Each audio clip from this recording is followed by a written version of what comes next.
ನಮಸ್ಕಾರ, ಇದು ನಿಮ್ಮ ನಾಣಿಕೇರಿ ನ್ಯೂಸ್. ನಾನು ನಿಮ್ಮ ಜಿ.ವಿ. ಸುಬ್ಬರಾವ್.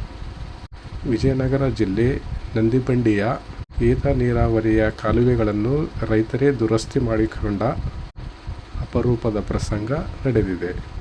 ಸರ್ಕಾರದ ಅನುದಾನಕ್ಕೆ ಕಾಯದೆ ಸ್ವತಃ ರೈತರೇ ಜೆಸಿಬಿ ಮೂಲಕ ಕಾಲುವೆಗಳನ್ನು ಸ್ವಚ್ಛ ಮಾಡಿಕೊಂಡು ಮಾದರಿಯಾಗಿರುವ ಅಪರೂಪದ ಪ್ರಸಂಗ ಇತ್ತೀಚೆಗೆ ನಡೆದಿದೆ.